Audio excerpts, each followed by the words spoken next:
Bismillahirrahmanirrahim. Alhamdulillahirabbil alamin. Shalatu wassalamu ala asyrofil anbiya'i wal mursalin wa ala alihi wa sahbihi wa barik wa sallim ajma'in. Asyhadu an la ilaha illallah wa la syarika lah wa asyhadu anna Muhammadan abduhu wa rasuluh. Jamaah salat subuh kaum muslimin rahimani wa rahimakumullah jami'an. Senantiasa sama-sama kita bersyukur kepada Allah. Allah telah meletakkan kita dalam suasana kebaikan. Dan pada kesempatan subuh ini kita akan bersama dengan sebuah nasihat daripada salah seorang sahabat Nabi Sallallahu Alaihi Wasallam, yakni manusia-manusia yang istimewa yang pernah hidup bersama Rasul Sallallahu Alaihi Wasallam, yang diberikan rekomendasi oleh Nabi SAW. Khairul qarni, sebaik-baik kurun kata Nabi SAW adalah kurunku kata Rasul. Jadi sebaik zaman adalah zamanku, di mana aku bersama dengan para sahabatku. Dan pada kesempatan subuh ini kita akan bersama dengan sebuah nasihat yang istimewa yang membuat hidup kita menjadi terarah, yakni nasihat daripada Salman Al-Farisi radhiyallahu anhu, yang merupakan salah seorang sahabat Rasul sallallahu alaihi wasallam. Dan sebagaimana diriwayatkan atau diceritakan oleh Maimun bin Mihran, yakni Maimun bin Mihran yang merupakan salah seorang daripada ulama tabi'in. Maimun bin Mihran ini wafat pada tahun ke-117 daripada Hijriah.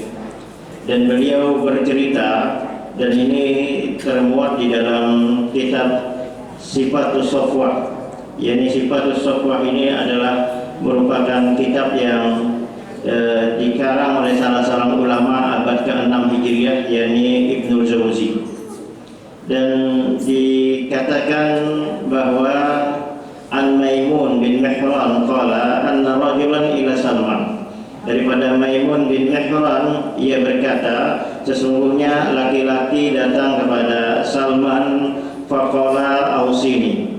Kemudian dia mengatakan, nasihatilah aku. Laki-laki ini paham bahwa ini adalah sahabat Rasul sallallahu alaihi wasallam. Dia ingin mengambil manfaat ketika berdekatan dengan salah seorang sahabat Nabi sallallahu alaihi wasallam. Dan begitu juga para sahabat sendiri ketika bersama Rasulullah sallallahu alaihi wasallam, mereka juga paham, mereka juga memanfaatkan kesempatan bersama Rasul itu untuk bertanya atau untuk mengambil ilmu kepada beliau, atau untuk minta lajari ilmu agama. Sehingga laki-laki ini ketika berkesempatan bertemu dengan Salman Al-Farisi, dia mengatakan, ausini, nasihatilah aku wahai sahabat Nabi sallallahu alaihi wasallam.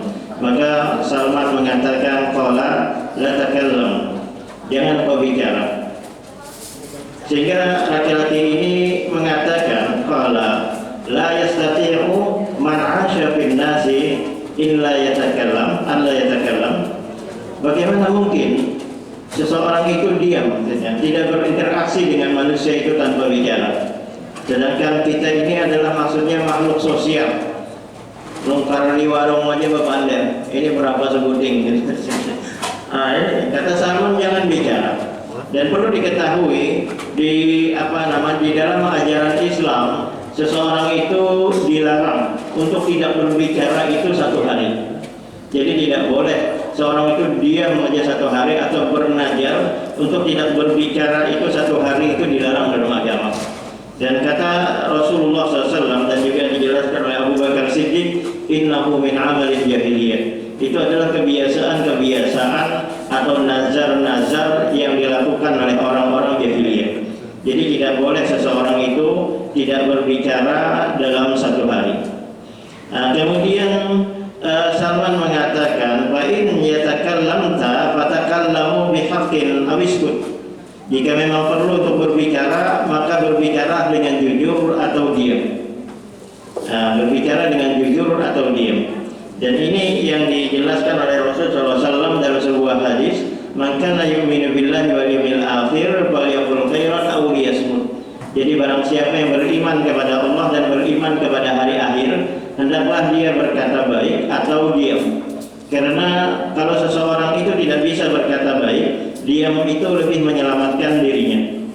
Dan dalam riwayat daripada Mu'adz bin Jabal, itu pernah dalam sebuah perjalanan bersama Rasul Shallallahu Alaihi Wasallam, dan Mu'adz terkenal dengan seorang yang kata Rasul direkomendasikan oleh Nabi SAW, umatku yang paling paham tentang halal dan haram adalah Mu'adz bin Jabal.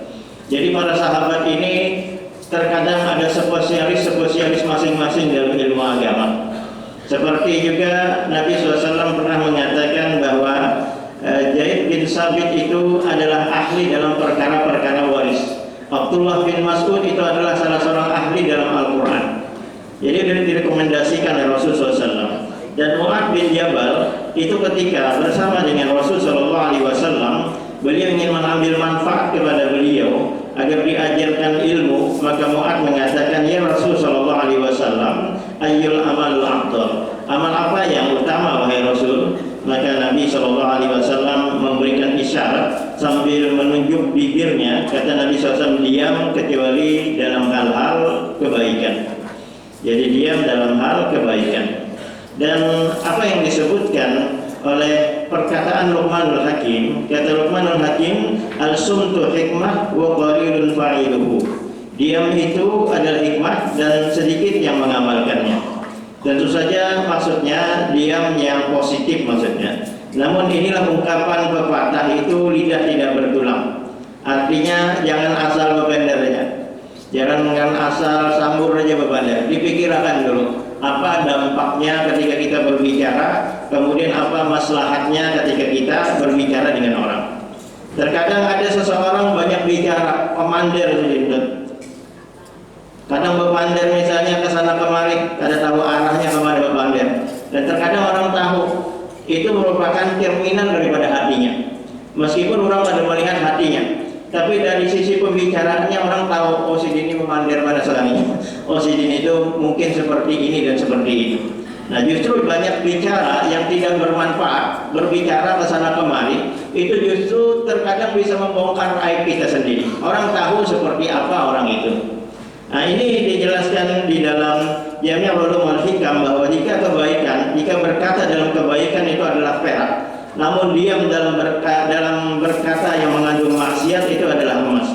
Namun bisa saja berbicara itu berlian ketika mendamaikan orang yang berselisih. Jadi ini yang dijelaskan oleh para ulama. Dan Al-Imam Al-Mawardi dalam kitab beliau Adabud Dunya wad Din, kata beliau kalau berbicara itu harus memenuhi 4 syarat dulu. Yakni berbicara apabila ada manfaatnya. Jadi sebelum berbicara itu dipikir-pikirkan dulu.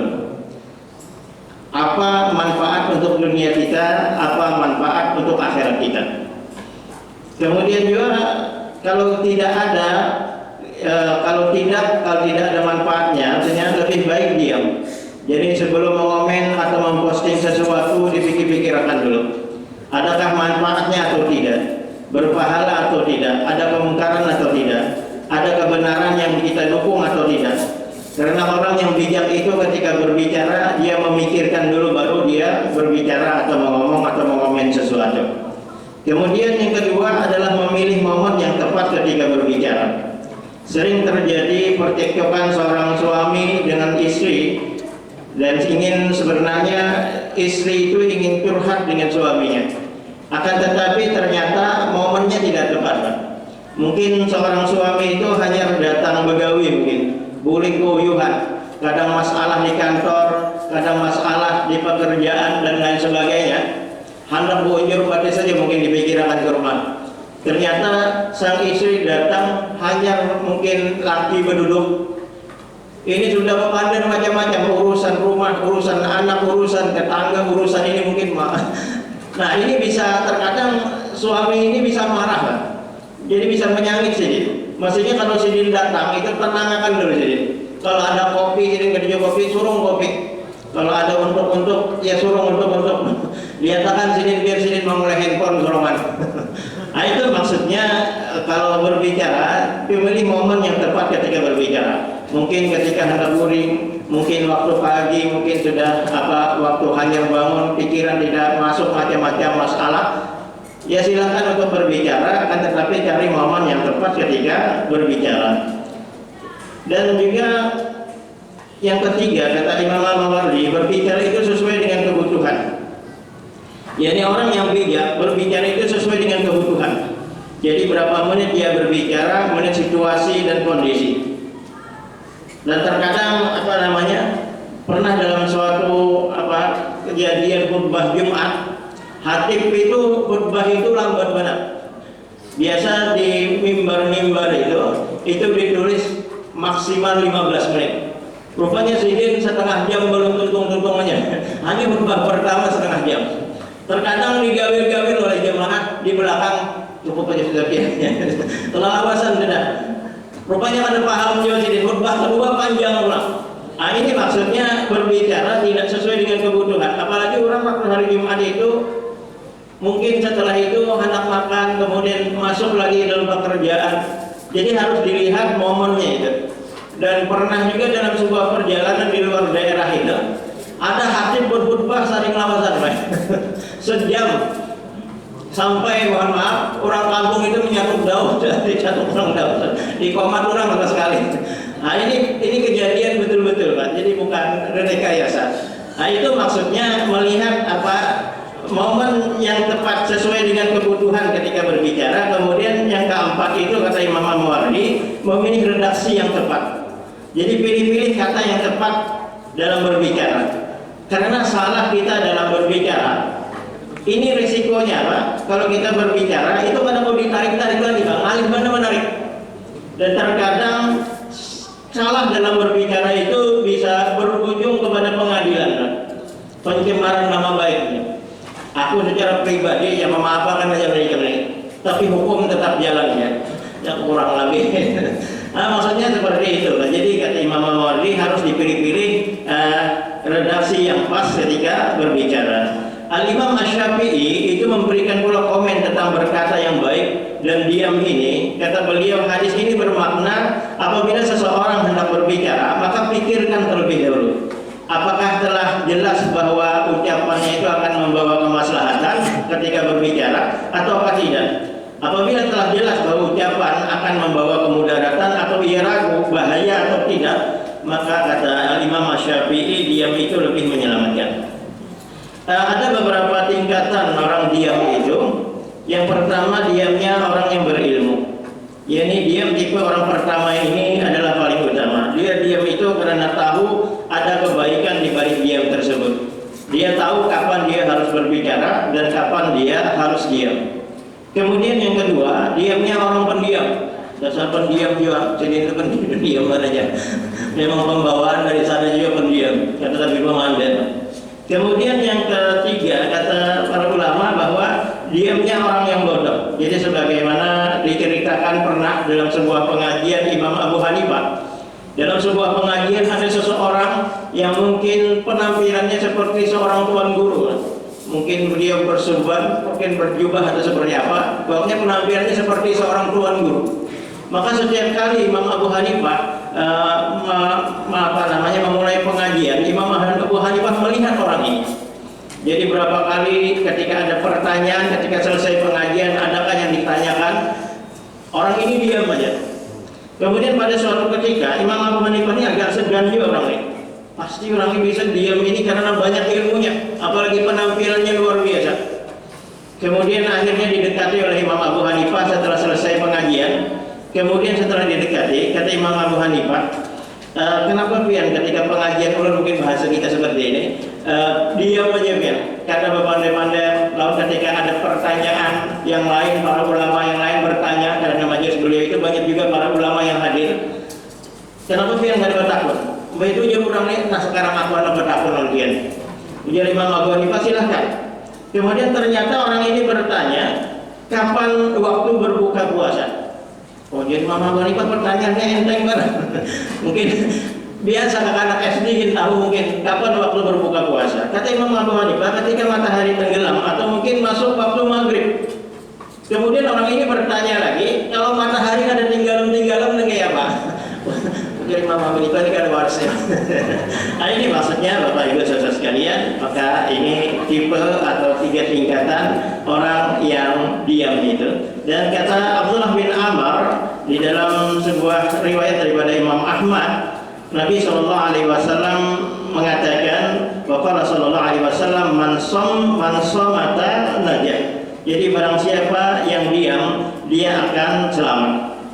Kemudian orang itu yang tadi minta nasihat kepada Salman, itu meminta nasihat lagi dengan mengatakan jizni, wahai sahabat Nabi SAW, tambahkan lagi nasihat untukku. Kemudian kata Salman, la taghdab, jangan marah. Kemudian orang itu mengatakan, qala innahu la yakshani ma la amlakat. Bagaimana seorang tidak marah sedangkan ada orang lain yang memancing-mancing kemarahan? Maka kata Salman, in ghaditu fa'amsiku lisanaka wa yadak. Kalau engkau, jika memang engkau harus marah, maka kendalikanlah lisan dan tanganmu. Artinya jangan sampai marah itu keluar kata-kata yang macam-macam, keluar kata-kata yang ada bagus, atau nang di kebun binatang keluaran, atau juga mungkin ketika marah itu lalu main pukul, misalnya main tangan, main kaki. Sebenarnya tangan ini sudah mewakili daripada anggota tubuh kita. Nah ini kata Salman, jika memang harus marah, maka kendalikanlah lisan dan tanganmu. Bukan berarti kita tidak boleh marah, Pak. Akan tetapi marah yang positif itu dibolehkan. Misalnya anak kita kada bisa mengaji, kita diam saja, sabar aja jalan, biar sudah nyampe bisa mengaji. Ini kada cukup, Pak. Kita harus marah seperti itu. Kita harus didik anak kita. Lebih baik buyuh ini, Pak. Ketimbang waktu ganal kita menyuruhnya macam-macam mengaji apa segala macam itu ngalih. Jadi menyesal itu lebih baik begini. Ketimbang waktu ganal itu ngalih kita. Maturnya ngalih. Bebanyan mata kita baik ada daerahnya. Nah, lebih baik mendidik anak kita boleh marah-marah yang positif. Kita harus mengajarkan anak kita itu baca Quran, mengajarkan anak kita itu sholat. Kalau perlu kita bawa anak kita itu sholat berjamaah ke masjid. Jangan sampai anak disuruh sembahyang, masa sembahyang itu ke masjid, orang ke masjidan. Sidin kada ke masjid, sidin berkirim kopiah hirangnya, Pak. Setelah di masjid, dia orang masjid, dia jamaah mana abah ikam aja, abah bikin kopiah aja, kopiahnya ganar, Pak. Nah ini Bapak Ibu saudara sekalian, jadi berikan pendidikan keteladanan kepada anak-anak kita. Meskipun Rasul itu menyuruh anak itu umur 7 tahun sholat, kalau 10 tahun tidak sholat dipukul, akan tetapi beliau lebih memilih keteladanan di dalam rumah tangga beliau. Jadi tidak ada dalam riwayat Nabi SAW itu pernah memukul daripada Fatimah radhiyallahu anha anak beliau. Nah itu akan tetapi Rasul lebih mengutamakan keteladanan kepada anak-anak beliau. Nah ini dijelaskan marah itu adalah penyakit jiwa yang bisa membuat orang itu tidak menghargai akal sehat dan pikiran normal. Ini maksudnya marah yang negatif, kan? Dan sebab marah itu kadang-kadang orang tega menghabisi nyawa orang lain, kan? Pernah dalam koran itu, Pak, kalau bayar parkir 2.000 nyawa melayang, Pak. Jadi murah banget nyawa itu. Ini kenapa? Ini karena disebabkan daripada emosi atau esmosi mungkin bahasa Arab. Nah marah itu bisa terjadi keretakan rumah tangga, Pak. Bisa terjadi perceraian. Pernah dulu itu ada orang datang kepada ulun-ulun menyesal kayak bual-bualnya ada apa-apa, Pak. Bualnya ada ganas. Tapi kenapa kan orang ketiga itu membisik-bisiki ulun-ulun? Ikam dolah, laki ikam kaitan, aku bisa laki dengan laki ikam itu aku buang sama sekali. Kita nyaman membuang-buang laki. Nah ini Bapak Ibu saudara sekalian, ini terkadang apa? Karena disebabkan emosi dan disebabkan oleh orang ketiga ini. Lima terjadi perceraian, orang ketiga itu ada tahu-tahu sama sekali, kan? Hilang, ada lagi jejaknya. Nah ini, jadi terkadang marah itu bisa membuat tali kasih sayang di rumah tangga itu menjadi bercerai. Marah itu bisa membuat hubungan kasih sayang itu menjadi kebencian dan persaudaraan itu menjadi permusuhan. Tidak jarang orang yang satu rahim keluar daripada ibu yang sama, akan tetapi ketika sudah dewasa mungkin ada masalah waris misalnya, kadang ada taguran sampai bertahun-tahun nggak ada taguran. Ada yang sampai meninggal dunia, ada sampai memaafkan rugi. Urusan dunia tapi justru meretakkan hubungan kekeluargaan. Ada seseorang anak tidak bertegur sapa dengan orang tuanya. Ada orang tua tidak menegur daripada anaknya. Nah ini kenapa? Karena disebabkan marah itu. Bahkan pernah terjadi itu di sebuah kampung itu ada orang datang kepada ulun, Pak itu bayinya, anaknya itu kuitan, mamanya itu garing benar sudah datangi kuitan ikam. Guring garing benar, mungkin ini ikam terakhir kali ada tahu juga mungkin bertamu kuitan ikam. Karena mau datang juga. Karena marah lawan kuitan. Limbah itu meninggal, orang didatangi orang kampung sebelah itu. Kuitan ikam meninggal. Karena mau datang juga. Sampai akhirnya dipaksa orang kampung hanya datang. Setelah itu hanya sehari mama meninggal, Sidin yang biaya rumah mama itu jual aja bagi warisnya. Nah ini Bapak Ibu Saudara sekalian, ini kenapa? Karena sebab emosi sampai terjadi hal-hal yang sedemikian rupa. Dia orang banjir itu maling kundang. Nah, ini Bapak Ibu Saudara sekalian, ini karena disebabkan oleh marah. Rasulullah SAW di dalam riwayat daripada Al-Imam Bukhari, ketika an Abi Hurairah radhiyallahu anhu anna rajulan qala li Nabi SAW, ada seorang laki-laki yang datang kepada Nabi SAW, ausini, nasihati aku wahai Rasul. Kata Rasul, la taghdab, jangan kau marah. Faradda miraran, kemudian orang itu mengulangi lagi, mungkin ada lagi nasihat yang lain, namun ternyata Rasulullah SAW mengatakan la taghdab, jangan kau marah. Nah ini marah itu dampaknya sangat besar sekali.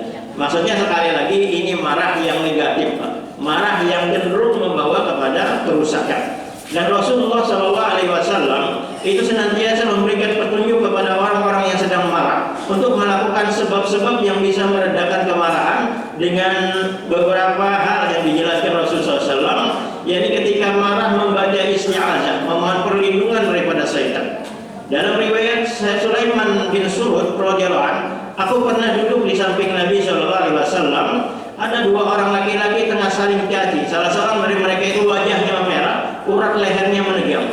Kemudian kata Rasul sallallahu alaihi wasallam, "Inni la'alamu kalimatan law qalaha la dhahaba 'anhu alladhi yajidu fantalaqa ilayhi." Aku mengetahui, kata Nabi sallallahu alaihi wasallam, seandainya seseorang itu mengucapkan, meminta perlindungan daripada Allah, mengucapkan a'udzubillahi minasyaitonirrajim, pasti akan lenyaplah emosi yang ada padanya, sebagaimana riwayat daripada Imam Bukhari dan Imam Muslim. Dan dalam ayat Al-Quran dijelaskan, wa imma yanzaghannaka minasyaitani nazghun fasta'idz billah innahu sami'un basir. Dan jika syaitan itu menggodamu, maka mintalah perlindungan kepada Allah, karena Dia adalah Maha mendengar lagi Maha mengetahui. Kemudian yang kedua, kiat yang diajarkan Rasul sallallahu alaihi wasallam adalah mengambil air wudu. Kata Rasul sallallahu alaihi wasallam, innal ghadaba minasyaitan. Jadi marah itu daripada syaitan. Wa inna syaitana khuliqa minan nar. Syaitan itu diciptakan daripada api. Wa innama tudfa'un naru bil ma'. Dan sesungguhnya api itu akan padam itu dengan air, kata Rasulullah SAW. Tudfa'u minal ma'. Dan ini dijelaskan apabila seorang kalian daripada marah, kata Rasulullah SAW, hendaknya berwudu. Kemudian yang ketiga adalah menahan diri dengan diam. Idza ghadiba ahadukum falyaskut, kata Rasul. Barang siapa yang marah hendaknya dia diam. Karena diam itu lebih menyelamatkannya. Karena seseorang itu bila marah, mungkin perkataannya tidak akan terkontrol. Kemudian merubah posisi dengan duduk atau berbaring. Sebagaimana yang diriwayatkan oleh Abi Dzar bahwasanya idza ghadiba ahadukum wa huwa qa'im falyajlis. Apabila seorang marah ketika dia berdiri maka duduk. Maka ia hendaklah duduk. Wa idza dhahaba 'anhu al-ghadabu wa illa falyattaji'. Dan apabila seseorang itu kalau ia belum pergi marahnya, kata Rasul, hendaklah dia berbaring. Dan terkadang kalau orang marah-marah, Pak, suruh duduk dulu ya. Minum banyak dulu ya. Istighfar gitu bahasa itu. Nah ini salah satu kiat yang diajarkan Rasul, karena marah itu timbul karena pergolakan emosi yang menyebabkan wajah memerah, denyut jantung itu menjadi cepat, sehingga pernapasan jadi cepat, sehingga marah itu merubah wajah seorang yang tampan itu jadi menakutkan. Dan Rasulullah SAW mengatakan dalam riwayat daripada Imam Ahmad, sesungguhnya marah itu, kata Nabi SAW, adalah bara api dalam dada manusia. Tidakkah engkau lihat kedua matanya yang memerah dan uratnya yang menegam?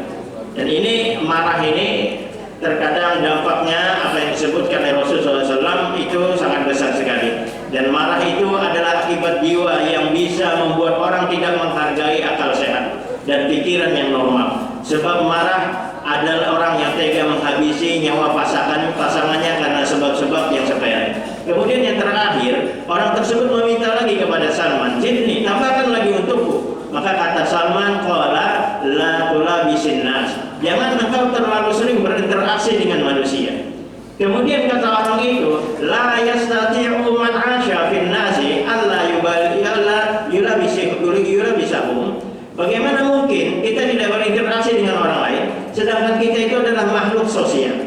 Maka kata Salman, "Fa illa yastaham fasdukil hadithi wa adil amanah." Jadi jika memang kamu harus berinteraksi dengan orang lain, maka berinteraksilah dengan jujur dan amanah. Jadi jujur itu mendekatkan seseorang kepada kebaikan albir. Kebaikan itu akan mendekatkan seseorang itu kepada jannah atau surga. Adapun bahwasanya kedustaan itu akan mendekatkan seseorang itu kepada dosa. Dosa itu akan mendekatkan seseorang kepada api neraka. Nah, ini nasihat yang dijelaskan oleh Salman. Jadi kesimpulannya ada 3 nasihat daripada yang penting daripada Salman Al-Farisi. Jika memang perlu untuk berbicara, maka berbicaralah yang jujur atau diam. Kemudian yang kedua, jika harus marah, maka kendalikan lisan dan tanganmu. Kemudian yang ketiga, jika memang kamu harus berinteraksi dengan orang lain, maka berinteraksilah dengan jujur dan amanah. Terkadang orang curhat dengan orang lain, tapi salah curhat, Pak. Ini bisa berbahaya juga. Jadi dilihat, kalau kita minta nasihat dengan orang lain, kepada siapa kita minta nasihat.